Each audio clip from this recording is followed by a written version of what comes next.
I want to tell you about something that happened during my first semester at Northwood University, and I still haven't been able to explain it in any way that doesn't sound insane.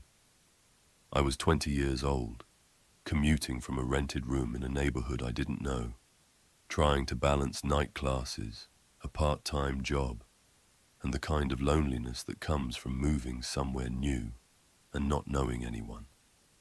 The house I rented was an old Victorian on the edge of campus. The landlord said it had been in his family for 3 generations. He told me not to go into the basement after dark because, quote, the plumbing is temperamental. That should have been the first warning. There was something about the way he said it that stuck with me. Not the warning itself, but the tone. It wasn't casual. It was the kind of voice people use when they're trying not to say too much. I told myself he was just eccentric. I told myself landlords always sounded like that. I told myself a lot of things that turned out to be wrong. I didn't listen. Who listens to landlords? The first odd thing started about 2 weeks in. I'd wake up at exactly 3:17 a.m. every single morning. Not because of a noise, not because my phone went off, but because something in the house simply felt different. The air would get heavier, like right before a thunderstorm, but there was no storm. The old furnace would make this low, almost vocal grinding sound that I couldn't find in any manual. I started checking the furnace every night before bed. I read every sticker on the motor, every warning label on the pipes.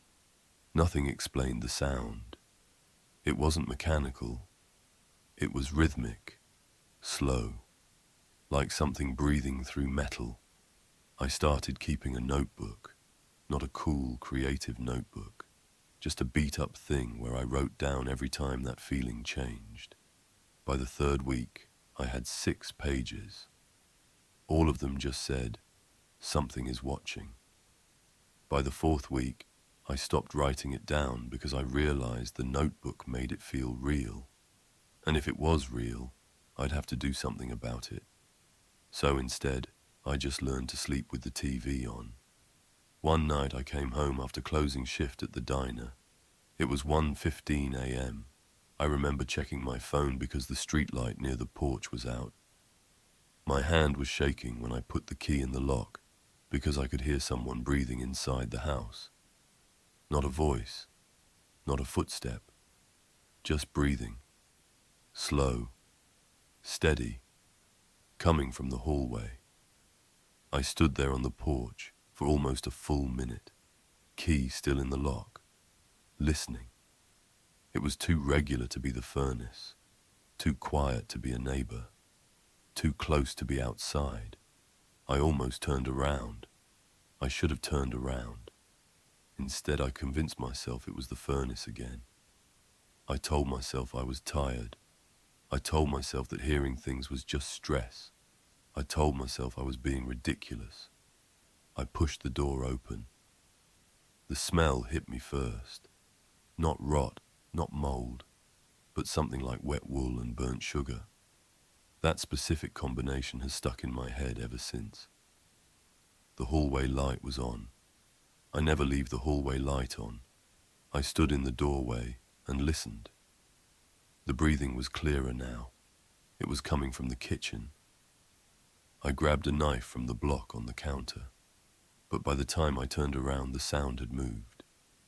It was coming from the basement stairs now, the stairs that the landlord had warned me about, the ones that creaked even when no one touched them. I stared at those stairs for a long time. Every logical part of my brain said, call the police. Every other part was quiet, frozen, because I already knew the police wouldn't find anything. They never do, not in stories like this. I think back to that choice a lot.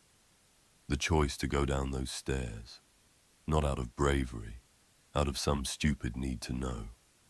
Like if I could just see what was making the sound, it would become normal.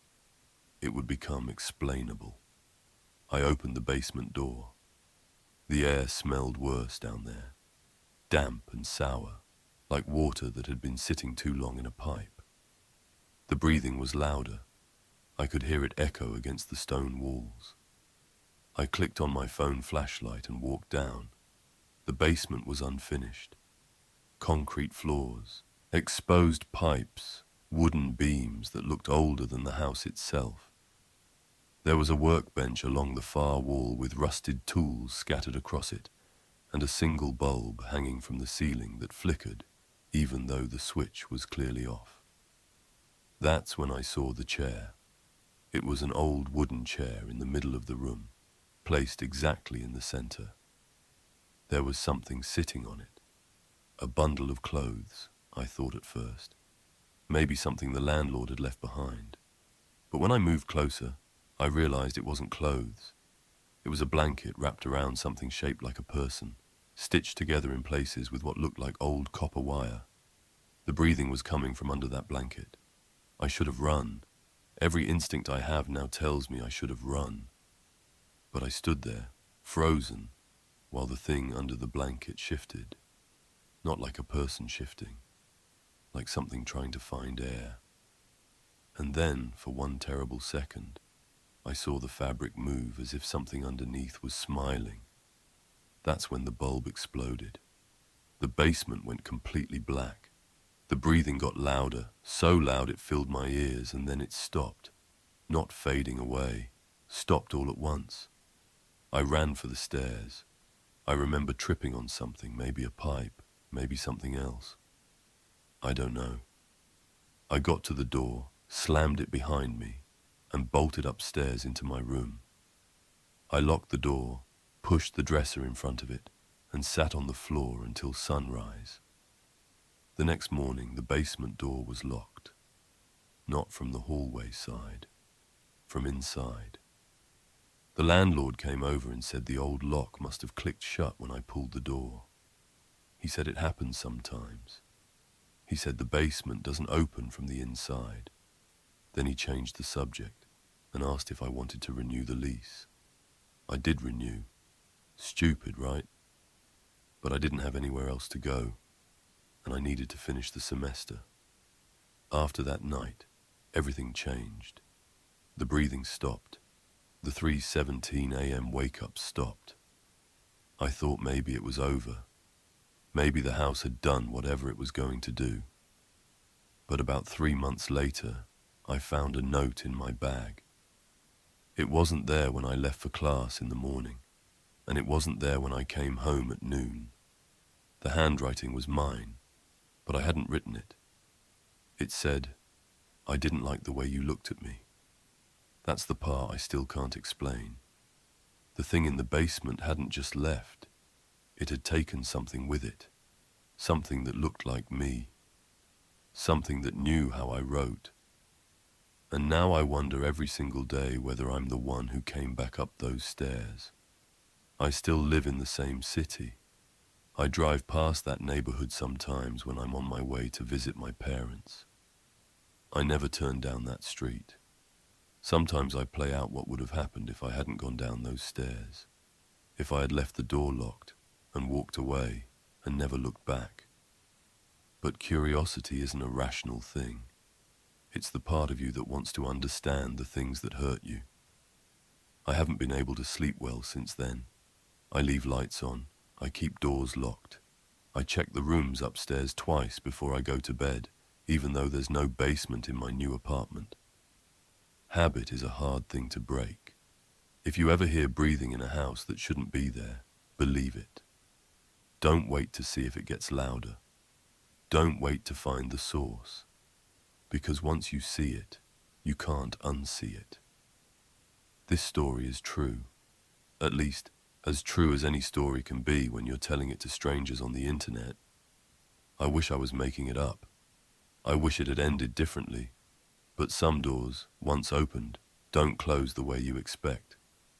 I haven't spoken about this in months. Not to friends, not to family, not even to the landlord who smiled and changed the subject that afternoon.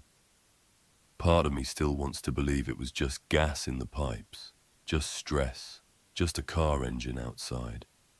But the note was real, the lock was real, and the thing under the blanket was real. Sometimes I think the house wanted me to leave, not to scare me away, but because it mistook me for something else, something that belonged to it. And now I wonder whether leaving was ever the same as getting away. Visited the neighborhood once more, just to look. The house was still there. New curtains, new mailbox. The front steps were painted. It looked ordinary, harmless, but I still felt the weight of it, pressing against the windows, like something trying to get in. There's a difference between a haunting and a house that remembers you. A haunting is a sound, a shadow, a cold spot. A house that remembers you is something else. It knows your patterns. It knows your fears. And sometimes, if you listen closely enough, you can hear it thinking. I don't watch dark basement movies anymore. I don't read horror stories about old houses. Every time someone mentions a Victorian on the edge of campus, I feel the air get heavier, like the memory is trying to pull me back in. I still check my handwriting sometimes, looking for differences. For weeks, I kept copying the note over and over, trying to match the slant, the pressure, the way my own letters loop. If it had been almost right, I could have written it off. But it was perfect. Too perfect. You know how when you're exhausted, your handwriting gets messy? It didn't. That's the detail I can't explain. That's the detail that stays with me while I'm trying to fall asleep at 3:17 in the morning, staring at the ceiling, listening to the house settle around me. I still think about the difference between the thing that lived in that basement and the version of me that came out of it. One of us was wearing the same skin, but only one of us was really still in there. I kept checking the news for a while after I moved out. There was a small local section about an old Victorian on Maple Street, the same block I'd lived on, that had been condemned for plumbing issues. The article mentioned an old basement door found locked from the inside. No one ever explained why. I don't blame people for not believing me. If I hadn't lived through it, I wouldn't believe it either. Stories like this sound like paranoia until they happen to you. What haunts me most isn't the breathing, or the lights, or the basement. It's the idea that something was in my house, studying me quietly while I was studying my textbooks, while I was writing my papers, or making coffee, or scrolling through messages like everyone else. It makes me wonder what else I missed that August. Small things I wrote off as stress, as noise, as nothing. That's the part I can't forget. The idea that the house didn't just watch me. It watched me, and it didn't care if I noticed.